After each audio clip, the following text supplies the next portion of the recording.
Ram Ram. India news Haryana देख रहे हैं आप और आपके साथ मैं हूं अपूर्वा सिंह। वक्त हो चला है हरियाणा डायरी का। रोहतक में आयोजित special Olympic Bharat athletics national championship में सीएम नायब सैनी ने शिरकत की।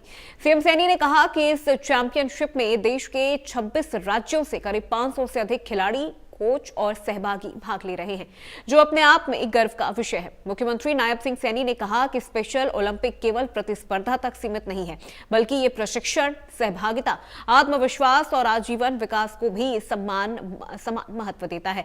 उन्होंने दिव्यांग खिलाड़ियों के जज्बे और मेहनत की सराहना करते हुए कहा कि ये खिलाड़ी समाज के लिए प्रेरणा स्रोत है। सीएम सैनी ने कहा कि हरियाणा सरकार दिव्यांगजनों के सशक्तिकरण, खेलों के विकास और समावेशी नीतियों के लिए प्रतिबद्धता के साथ काम कर रही है।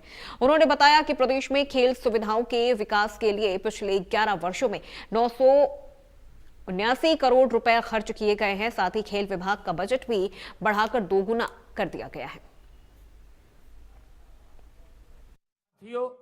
ओलंपिक, जो स्पेशल ओलंपिक की विशेषता ये यही है कि हमें खेल को केवल एक पदक और प्रतिस्पर्धा की दृष्टि से नहीं, बल्कि मानव आत्मा की शक्ति और संभावनाओं के रूप में देखने की ये दृष्टि देता है। साथियों, यह मैदान पर दौड़ते, कूदते और जीतते के लिए संघर्ष करते हमारे खिलाड़ी हमें दिखाई देते हैं, हमें सिखाते हैं कि सीमाएं शरीर की नहीं होती। जब इस मैदान के ऊपर हमारे खिलाड़ी दौड़ेंगे और जीत के लिए संघर्ष करेंगे, तो हमें ये प्रेरणा मिलती है कि सीमाएं शरीर की नहीं होती, बल्कि सोच की होती है।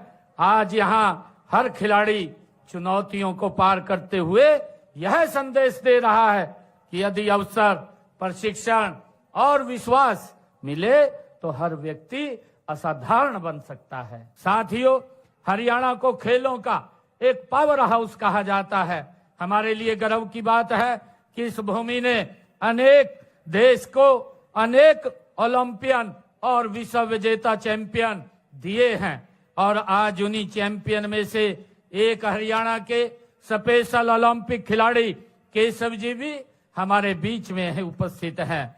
साथियों, आप बौद्धिक दिव्यांगता के बावजूद आत्मनिर्भर जीवन जी रहे हैं और समाज को सम्मानता के साथ आप आगे बढ़ रहे हैं। केशव जी जीवन हम सब के लिए प्रेरणादायी भी है। इन्होंने स्पेशल ओलंपिक्स के माध्यम से यह सिद्ध किया है कि यह केवल खेल नहीं है, बल्कि यह सम्मानजनक जीवन जीने, आत्मनिर्भर बनने और सामाजिक सहभागिता का भी ये एक मार्ग प्रशस्त करता है। साथियों, आज हम देश के यशस्वी प्रधानमंत्री आदरणीय नरेंद्र मोदी जी के कौशल नेतृत्व में विकसित भारत, समावेशी भारत की ओर गति से आगे बढ़ रहे हैं। साथियों, हम हरियाणा में दिव्यांगजनों के सशक्तिकरण, खेलों के विकास और समावेशी नीतियों के लिए पूरी प्रतिबद्धता से हमारी सरकार काम कर रही है। खेल इंफ्रास्ट्रक्चर का विस्तार हो, खिलाड़ियों के लिए चाहे वित्तीय सहायता की बात हो, प्रशिक्षण सुविधाएं हो और समान अवसर उपलब्ध कराने की हमारी प्राथमिकता है। साथियों, मैं ये भी बताना चाहता हूं कि हमने पूरे राज्य में खेल सुविधाएं विकसित करने पर पिछले 11 वर्षों में 979 करोड़ रुपए खेलों के इंफ्रास्ट्रक्चर को मजबूत करने के लिए खर्च किए हैं। हमने खेल विभाग का बजट भी बढ़ा करके 2 गुना से ज्यादा हमने किया है। साथियों, मुझे खुशी है 2014-15 में यह 275 करोड़ रुपए था। हमने इसे बढ़ा करके चालू वित्त वर्ष में 602 करोड़ 18 लाख रुपए का प्रावधान ये हमारी सरकार ने किया है।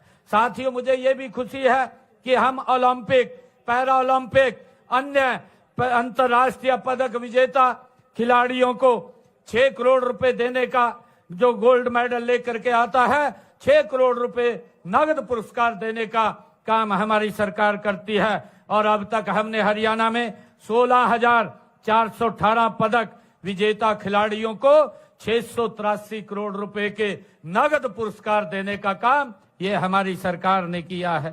साथ हम हरियाणा में एक दिव्यांग स्टेडियम आवास सहित उसको बनाने का काम हमारी सरकार करेगी। जो सुगम्य भारत आदरणीय प्रधानमंत्री जी की एक सोच है, उस सोच को आगे बढ़ाते हुए सुगम्य दिव्यांग स्टेडियम उसका निर्माण किया जाएगा और उसमें हमारे जो खिलाड़ी हैं, दिव्यांग खिलाड़ी हैं, उनके रहने की भी महाव्यवस्था की जाएगी। इसको तो हरियाणा डायरी में मेरे साथ फिलहाल बस इतना ही। प्रदेश की तमाम खबरों के लिए आप देखते रहिए इंडिया न्यूज हरियाणा।